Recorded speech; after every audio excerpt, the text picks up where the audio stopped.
Parlez-moi d'amour, redites-moi des choses tendres, votre beau discours, mon cœur n'est pas là de l'entendre.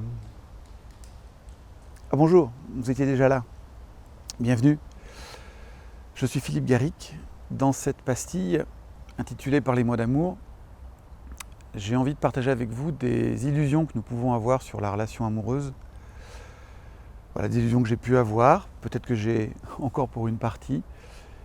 Et puis des échanges que j'ai eus ces derniers temps me laissent à penser que ces illusions-là, ou peut-être d'autres illusions que j'ai pu entendre, nous sommes plusieurs à les partager et elles vont venir polluer nos relations.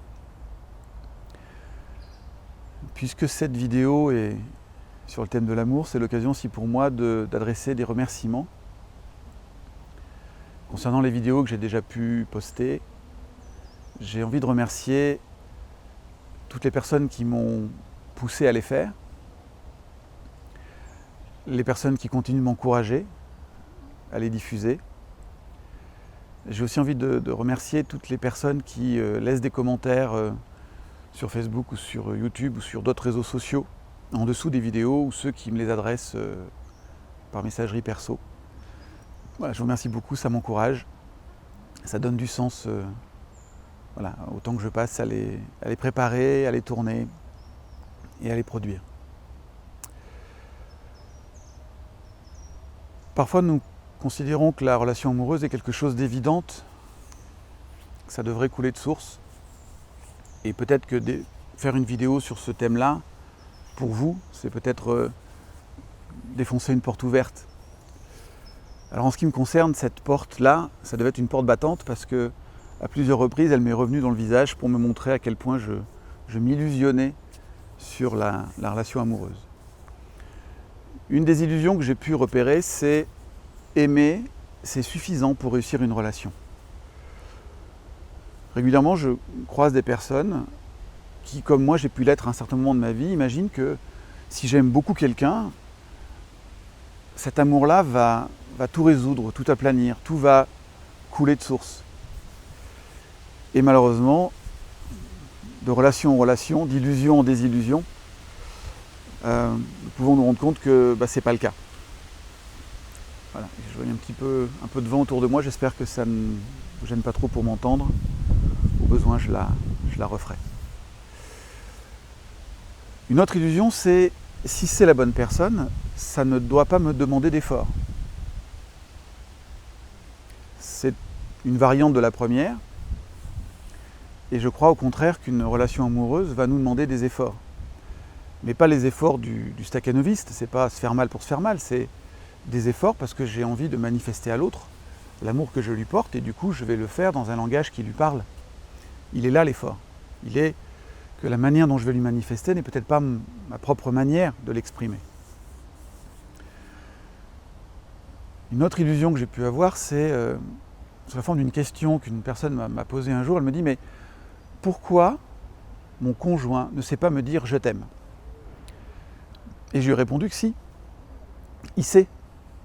Simplement, je lui ai dit « Vous voulez qu'il vous le dise avec des mots, et lui, il vous le dit en vous montant des étagères. » Alors, c'est un peu caricatural, mais l'idée c'est ça, c'est qu'à chaque fois que cette personne-là a besoin de quelque chose, le conjoint monte un meuble, une étagère, bricole, mais effectivement le fait de le dire par le verbe est un peu plus compliqué pour lui. Une autre illusion qui apparaît au moment, j'allais dire, de la désillusion, se manifeste par une phrase du genre « mais c'est plus comme avant, t'es plus le même ». Vous voyez, comme si d'un seul coup nous étions différents de la personne que nous étions quand nous sommes rencontrés pour la première fois et la personne que nous avons été pendant quelques semaines, quelques mois. Et d'un certain côté, c'est vrai. De l'autre, c'est probablement aussi le regard qui est porté sur nous, que nous portons sur l'autre, qui est différent à ce moment-là. Pour répondre à cette dernière illusion, je pense que nous gagnons à avoir en tête qu'il y a plusieurs phases dans la relation amoureuse, ça vous le savez, et que la première, nous pourrions l'appeler la passion. La passion, c'est c'est le moment où tout est merveilleux, l'autre n'est qu'un océan de qualité, et même quand il y a un petit truc qui nous gêne, nous passons dessus. Nous pouvons par exemple dire qu'est-ce que c'est mignon qu'il soit spontané comme ça puis qu'il laisse ses chaussures dans l'entrée, alors qu'au bout de quelques semaines, quelques mois, notre réaction sera peut-être mais bon sang, c'est pourtant pas compliqué de les mettre dans le placard.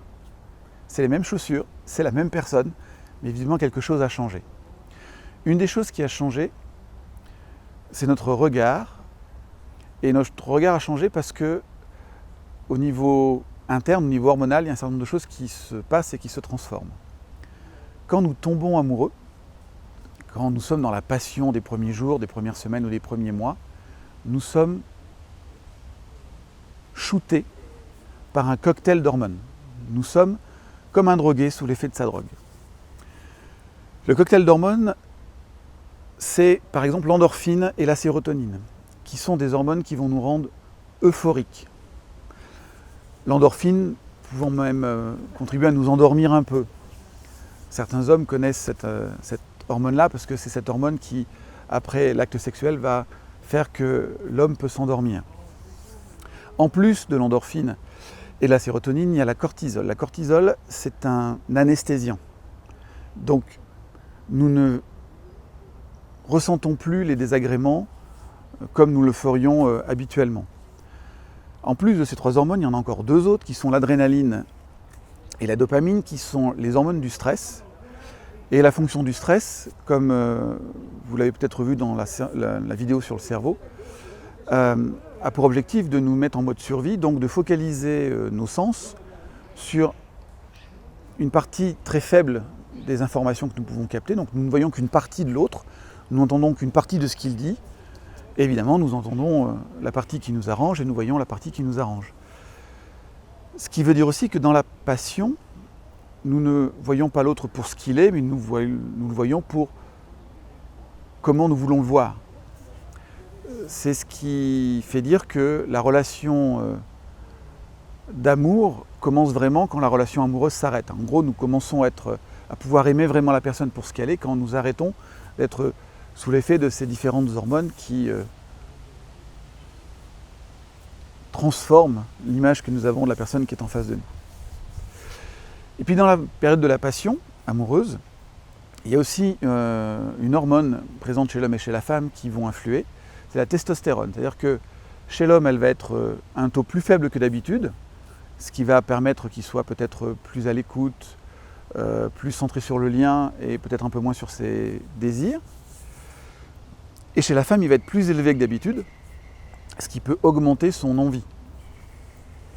Et donc vous avez ce cocktail d'hormones qui littéralement nous shoot comme le ferait une drogue, et notre corps va les distiller pendant un certain nombre de semaines ou de mois. Et petit à petit, cette courbe d'hormones va diminuer, diminuer, diminuer. C'est là où petit à petit, je commence à voir l'autre comme il est pour ce qu'il est.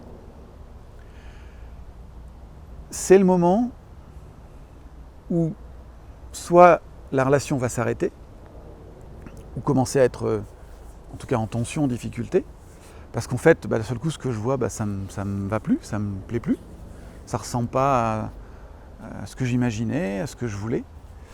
Soit éventuellement, il y a une possibilité d'aller vers une véritable relation avec l'autre, et là, il y a une autre hormone qui va nous aider, excusez-moi, qui va nous aider et qui va, elle, petit à petit, monter au fur et à mesure que l'autre descend. Cette hormone, ça s'appelle l'ocytocine. L'ocytocine, on appelle ça l'hormone de l'attachement. C'est parce que cette hormone augmente que nous allons nous attacher à l'autre, c'est-à-dire avoir envie de rester avec l'autre, malgré tout ce que nous avons pu voir. Cette hormone, certains d'entre nous pouvons la connaître parce qu'il y a des moments de notre vie où elle va avoir des pics. Par exemple, les mamans qui viennent d'accoucher ont un pic d'ocytocine qui vont leur permettre de s'attacher à leur enfant, d'en prendre soin. Et ce pic-là va aussi permettre de moins ressentir la douleur qu'est l'accouchement. Nous pouvons aussi avoir des pics d'ocytocine lorsque nous avons des orgasmes. Voilà, c'est une autre manière de développer l'ocytocine et cette hormone de l'attachement. Donc, sortons de l'illusion qu'une relation amoureuse doit être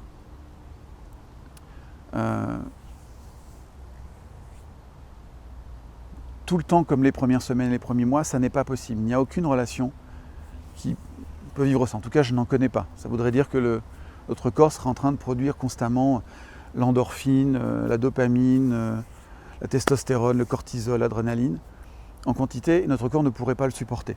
Donc c'est normal que la relation aille vers autre chose. Et dans cette autre chose, du coup, ce qui va se passer sera moins évident, moins fluide, coulera moins de source, va probablement nous demander davantage d'efforts. Et là, je voudrais vous parler d'un livre que j'ai découvert il y a 1 an et demi, 2 ans à peu près, qui était déjà depuis 2 ans sur mon étagère. Je regrette pour une part de ne pas avoir lu avant, et en même temps, tout arrive au bon moment. Ce livre-là s'appelle « Les 5 langages de l'amour », et il a été écrit par un monsieur qui s'appelle Gary Chapman. Et je vous invite vraiment à vous le procurer parce que je pense que toute personne qui a envie d'être dans une relation de couple gagnerait à lire ce livre. Et ma vision, c'est que toute personne qui a envie de réussir ses relations, même en dehors du couple, gagnerait à lire ce livre. Même s'il est effectivement très centré sur la relation amoureuse. La première chose que j'ai réalisée dans ce livre-là, c'est que dans la relation amoureuse, nous avons tendance à vouloir donner à l'autre ce que nous aimerions recevoir. J'aime un certain type d'attention, donc j'ai tendance à en donner beaucoup à l'autre. Par exemple, j'ai envie d'entendre des « je t'aime », donc du coup j'ai tendance à en donner beaucoup à l'autre. Mais des fois, c'est pas ça que l'autre a envie de recevoir, c'est pas comme ça qu'il entend l'amour. Puisque l'idée du livre, c'est que nous avons tous un langage propre pour recevoir l'amour. Une autre erreur que nous pouvons commettre, c'est de donner à l'autre ce que nous croyons que nous devons lui donner pour lui manifester de l'amour. Par exemple, nous avons vu nos parents fonctionner sur un certain mode et nous pensons que c'est comme ça que l'amour se traduit, donc je vais faire la même chose avec mon conjoint. Ou alors j'ai vu des erreurs que mes parents ont pu commettre et du coup je prends le contre-pied de ça et c'est ça que je vais offrir à mon conjoint. Ou alors je suis un grand fan des films romantiques avec Meg Ryan et du coup j'ai envie de reproduire ce qui est montré dans ces films-là. Alors peut-être encore une fois que ça n'est pas le langage de l'amour de l'autre. C'est pas comme ça que l'autre reçoit l'amour. La difficulté, c'est d'identifier ce langage de l'amour. Quand j'ai lu ce livre, je me suis rendu compte que moi-même, j'étais incapable, en tout cas au début de la lecture du livre, d'identifier comment est-ce que moi je reçois l'amour. Qu'est-ce qui dit je t'aime dans le comportement et le langage des autres. Puis quand j'ai commencé à questionner mon entourage, je me suis rendu compte que les autres avaient à peu près la même difficulté à identifier leur propre langage de l'amour. En fait, pour eux, c'était tellement évident qu'ils ne s'étaient pas posé la question. Et en même temps, je voyais aussi que cette difficulté à identifier notre langage mutuel de l'amour compliquait singulièrement la relation. Alors, Gary Chapman, dans son livre, identifie 5 langages de l'amour. Quand vous lirez le livre, vous vous rendrez compte qu'il les détaille un peu plus et que du coup on arrive à un peu plus que 5. Et puis moi je pense que le langage de l'amour de chacun en tout cas le champ du langage de l'amour est infini et que ce qui nous est demandé c'est d'aller nous intéresser à l'autre pour identifier le sien et s'intéresser à soi pour pouvoir partager notre langage aux autres. Les 5 langages de l'amour sont les suivants. Excusez-moi, décidément.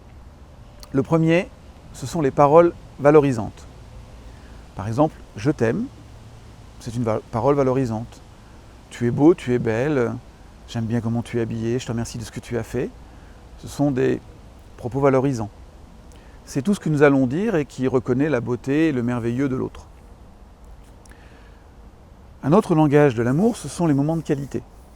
Pour les personnes dont ce langage-là est le langage dominant, ce qui est important, c'est ce qu'on va partager. C'est la qualité du moment que nous passons ensemble, c'est l'activité qui nous réunit. C'est tous ces instants où nous sommes avec l'autre et bien simplement d'être avec l'autre. J'allais presque dire que l'activité devient presque secondaire, l'important c'est d'être ensemble. Un autre langage de l'amour que définit Gary Chapman, ce sont les cadeaux. Alors dans les cadeaux, il y a ceux peut-être auxquels vous pensez, ceux que vous allez aller acheter dans une bijouterie, un magasin de fleurs, une parfumerie. Mais les cadeaux, ça va au-delà. C'est le petit mot que vous pouvez laisser sur l'oreiller de votre conjoint en vous levant le matin. C'est la fleur que vous allez couper dans le jardin et que vous avez mis dans un vase à son attention. C'est je sais pas, le dessin que la personne va peut-être vous faire pour vous manifester son amour. Voilà. Ce sont tous les cadeaux que nous pouvons nous faire au quotidien, qui vont dire je t'aime pour ces personnes-là. Pour d'autres personnes, ce qui dit je t'aime, ce sont les services rendus, c'est-à-dire les attentions que j'ai pour toi. Par exemple, j'ai un ami qui m'a partagé que une des manières pour lui de manifester l'amour à sa compagne, c'est de vider le lave-vaisselle. Alors peut-être que pour certains d'entre vous, vider le lave-vaisselle, ça n'a rien de glamour et effectivement, il n'y a pas beaucoup de films romantiques où le héros, pour manifester son amour, va vider le lave-vaisselle. Pour d'autres, c'est un geste du quotidien évident, ben voilà, il faut le vider, ben il le vide. Mais en fait, vider le lave-vaisselle, mettre la table, lancer une machine, pour certaines personnes, c'est la manière par laquelle elles reçoivent l'amour, c'est quelque chose qui dit, ben voilà, mon conjoint est attentif à moi et fait des choses qui sont importantes pour moi. Voilà. Et si vous faites autre chose que ça pour ces personnes-là, ça ne veut pas dire qu'elles ne vont pas entendre l'amour, ça veut dire qu'elles vont moins l'entendre. Si vous voulez, c'est comme écouter la radio en étant légèrement décalé par rapport à la fréquence. J'entends quand même, mais le message ne passe pas aussi bien que quand on est vraiment calé sur la fréquence. Et puis le cinquième langage de l'amour, c'est le toucher physique. Effectivement, il y a des personnes qui reçoivent l'amour par le fait d'être touchées. Alors, dans le toucher, il y a évidemment la sexualité, mais pas seulement. Ça peut être un baiser, ça peut être prendre dans les bras, cajoler, voilà, un contact physique de quelques secondes. Et ce que j'ai trouvé intéressant dans le film, lorsqu'il aborde, pardon, dans le livre, lorsqu'il aborde ce thème-là, c'est qu'il explique que la sexualité est très mise en avant dans la relation de couple, dans les films, dans nos discours, comme vraiment quelque chose de très important, et ça l'est sûrement. Et en même temps, c'est pas forcément le premier canal par lequel je vais recevoir l'amour, voire même, j'ai parfois besoin d'avoir reçu de l'amour par les autres canaux, paroles valorisantes, moments de qualité, cadeaux, services rendus, pour pouvoir m'ouvrir à la sexualité. Donc, je vous invite vraiment à repérer pour vous-même quel est le langage, quels sont les signes, les comportements, les actes par lesquels vous recevez de l'amour. Et puis une fois que vous l'avez repéré, partagez-le avec votre conjoint. Et puis, observez votre conjoint et regardez peut-être ce qu'il vous donne, ça vous aidera à mieux comprendre peut-être ce que votre conjoint a envie de recevoir. Et puis, vous pouvez aussi lui demander, tiens, toi, quels sont les actes, quelles sont les paroles, les comportements que je peux avoir et qui te manifestent que je t'aime, qui te montrent que je t'aime. Ne partez pas de l'idée que c'est évident et que ça coule de source. Et c'est là où, effectivement, il y a une notion d'effort. L'effort pour découvrir, et puis quand ce n'est pas notre langage spontané, l'effort pour mettre en œuvre au quotidien.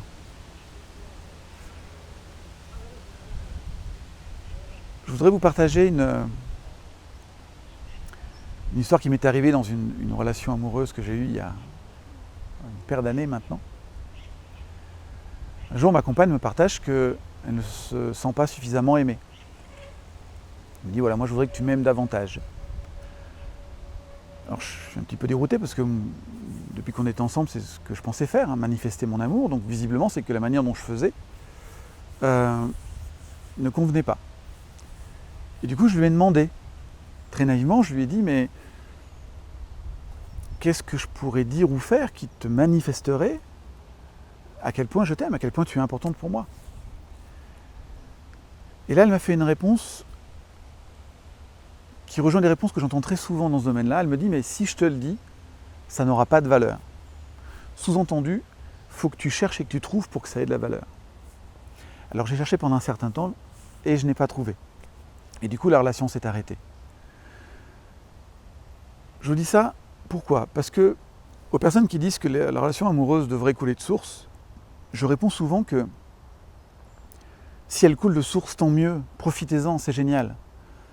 Mais au moment où ça commence à coincer, parce que je ne reçois pas de l'autre que j'ai envie de recevoir, ou qu'il ne reçoit pas ce qu'il a envie de recevoir, plutôt que de dire c'est pas le bon parce que ça ne coule pas de source, prenons le temps de regarder, tiens, comment je pourrais manifester ça dans le langage de l'autre.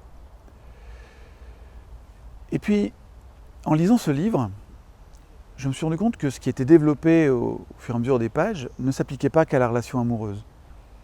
Je me dis que la relation que nous entretenons avec nos enfants, c'est la même chose. Je peux avoir plusieurs enfants et chacun de mes enfants ne reçoit pas l'amour de la même manière. Peut-être qu'il y en a qui ont besoin que je le dise beaucoup, peut-être qu'il y en a qui ont besoin que je passe du temps avec eux, peut-être qu'il y en a qui ont besoin que j'ai des attentions, des cadeaux, peut-être qu'il y en a qui ont besoin que je les prenne dans mes bras. Voilà. Ils peuvent avoir chacun des manières de recevoir l'amour différemment. Et puis si j'élargis encore le cercle, nos amis aussi peuvent avoir des manières différentes de recevoir l'amour. Pareil, il y en a qui ont besoin peut-être d'entendre qu'ils sont merveilleux, d'autres qui apprécient qu'on leur fasse des free hugs, qu'on les prenne dans les bras juste pour le plaisir de les prendre dans les bras. Donc quel est le langage d'amour de nos amis? Et puis je vais encore élargir le cercle puisque j'interviens en entreprise. En entreprise, la notion de besoin de reconnaissance est une notion qui a beaucoup de place, dans le management en tout cas. L'importance de manifester de la reconnaissance à mes collaborateurs, ou moi je dis plus largement à mes collègues aussi. Là aussi, je peux réaliser que chez certains, ce qui manifeste de la reconnaissance, sous-entendu pour moi de l'amour, n'est pas la même que ce qui va manifester pour l'autre. Par exemple, il y a des personnes, c'est le fait que vous soyez très présent, que régulièrement vous demandiez si ça va, si elle s'en sort, qui peut-être manifeste de la reconnaissance. Pour d'autres, au contraire, c'est le fait que vous veniez peu souvent, voire même que vous laissiez la personne venir, qui manifeste de la reconnaissance. En entreprise, les gens imaginent que ce qui manifeste de la reconnaissance, c'est uniquement le salaire. Et pour moi, c'est une illusion. Par exemple, solliciter quelqu'un pour lui demander un conseil pour tel ou tel projet, pour certains, ça a plus de puissance de reconnaissance qu'une augmentation, même si l'augmentation peut faire plaisir. Donc, développer ce regard au-delà de la relation amoureuse, j'allais dire à toutes les relations humaines que nous pouvons avoir, en tout cas celles qui durent, celles qui nous laissent le temps de découvrir le langage de l'autre, je suis vraiment convaincu que ça ne peut qu'améliorer nos relations. Voilà, et je me fais vraiment cette demande de garder cette vigilance-là, cette curiosité-là d'abord, et cette vigilance à le maintenir dans le temps, quelles que soient les relations que j'ai envie de nourrir. Voilà, je vous remercie de m'avoir écouté, je vous souhaite une belle journée pleine d'amour, une belle vie. À bientôt, au revoir. Parlez-moi